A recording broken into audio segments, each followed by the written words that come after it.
রাজশ্রী তোমার জন্য বাড়ল সিগারেটের দাম, রাজশ্রী তোমার জন্য তছরূপের দায়ে সুখরাম। নচিকেতার সেই গানটা কাল থেকেই মনে পড়ে যাচ্ছে ধূমপায়ীদের। আমি জানি এতক্ষণে আপনারা সকলেই জেনে গিয়েছেন যে নতুন জিএসটি ব্যবস্থায় আরও দামি হচ্ছে সিগারেট। আর নতুন কি, অনেক সময় তো বাজেটেও সিগারেটের দাম বাড়িয়ে দেওয়া হয়, কিন্তু এবার ব্যাপারটা একটু আলাদা।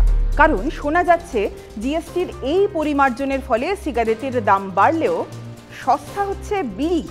ব্যাপারটা কি সত্যি তাই? যদি হয়েও থাকে তাহলে এর পিছনে আসল কারণটা কি? এই নিয়ে আজ বি ফর বিজনেসে কথা বলবো আমি তনিষ্ঠা। বুধবার জিএসটি কাউন্সিলের বৈঠক শেষে নির্মলা সীতারামন সাংবাদিক বৈঠক করে জানিয়েছেন জিএসটির স্ল্যাবে বদল আনা হয়েছে। শুধুমাত্র 18% আর 5%-এর দুটো স্ল্যাবই থাকছে। সেই সঙ্গে একগুচ্ছ প্রোডাক্টের জিএসটি কমিয়ে দেওয়া হয়েছে। তেল, সাবান, টিভি, এসি এসব জিনিসের জিএসটি কমেছে এবং সেগুলি সাধারণের মুখে হাসি ফোটানোর জন্য যথেষ্ট। সব শেষে অর্থমন্ত্রী উল্লেখ করেছেন কিছু কিছু ক্ষেত্রে শুধুমাত্র 40% কর বসানো হয়েছে। সেই তালিকায় রয়েছে সিগারেট, তামাক, তামাকজাত দ্রব্য, জর্দা ইত্যাদি। That there is a special rate which is 40%. Actually, almost all goods are between 18 and 5. If there's any change, they only can shuffle between the 18 and 5. There is one special rate which is only for sin and super luxury goods. That special rate of 40% has also been proposed and it's cleared.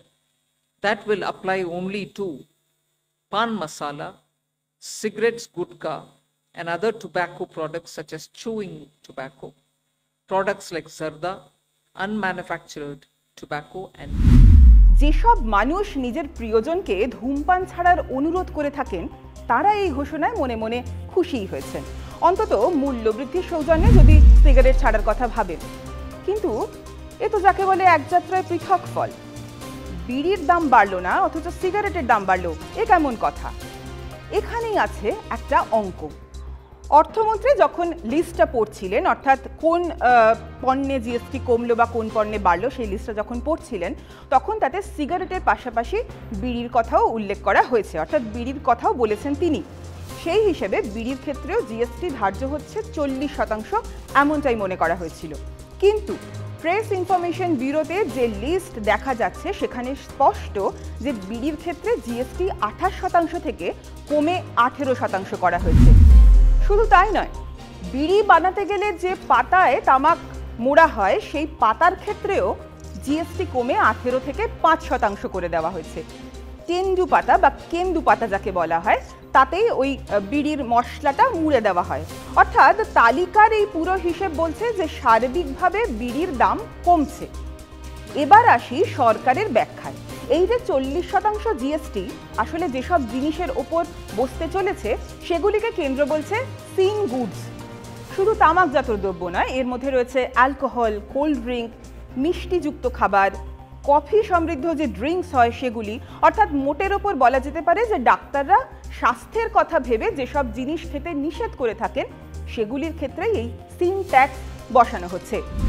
সরকারের বার্তাটা অনেকটা এরকম যে এই সব পণ্যের ক্ষেত্রে সাধারণ মানুষকে এভাবে কার্যত সতর্ক করা হচ্ছে। তাহলে সেই তালিকায় বিড়ি নেই কেন? প্রশ্ন তো উঠবেই। বিড়ির ভিতরেও তো তামাক আছে। সিগারেটের থেকে কিছু কম ক্ষতি হয় এমন কোনো বৈজ্ঞানিক তত্ত্বও তো নেই। তাহলে এক্ষেত্রে সরকারের তরফে কোনো ব্যাখ্যা নেই। তবে কিছু কিছু যুক্তি এক্ষেত্রে বেশ গুরুত্বপূর্ণ। প্রথম কথা হলো, বিড়ি কারা খান? সাধারণত উচ্চবিত্ত মানুষদের হাতে খুব একটা বিড়ি দেখা যায় না, তাই দাম কমলে নিম্নবিত্ত মানুষের কিছুটা সুবিধা হবে এটা ধরে নেওয়াই যায়। কেউ কেউ আবার বিহারের বিধানসভা নির্বাচনের কথাও মনে করিয়ে দিচ্ছে। আর যদি সেটাই ধরে নেওয়া হয় তাহলে পশ্চিমবঙ্গের ভোটই বা বাদ যায় কেন? মুর্শিদাবাদের বিড়ি ইন্ডাস্ট্রির কথা সবার জানা। শুধু মুর্শিদাবাদ কেন, বাংলার একাধিক জায়গায় ক্ষুদ্র শিল্পের মধ্যে পড়ে এই বিড়ি শিল্প। অনেকেই বাড়িতে বসে বিড়ি মেধে, অর্থাৎ মশলা পাতার ভিতর মুড়ে বাঁধার কাজ করে রোজগার করেন। ফলে সেই বিড়ির বিক্রি বাটা বাড়লে তো ওই মানুষদেরও লাভ। তথ্য বলছে সারা দেশে অন্তত 70 লক্ষ মানুষ কোনো না কোনোভাবে এই বিড়ি ইন্ডাস্ট্রির সঙ্গে যুক্ত। বহু মহিলা বাড়িতে বসে এই কাজ করে আয় করেন। আর একটা যুক্তি আছে, জিএসটি কাউন্সিলের বৈঠকে উঠে এসেছে যে কৃষিজাত পণ্যের ক্ষেত্রে জিএসটি কমানো হচ্ছে।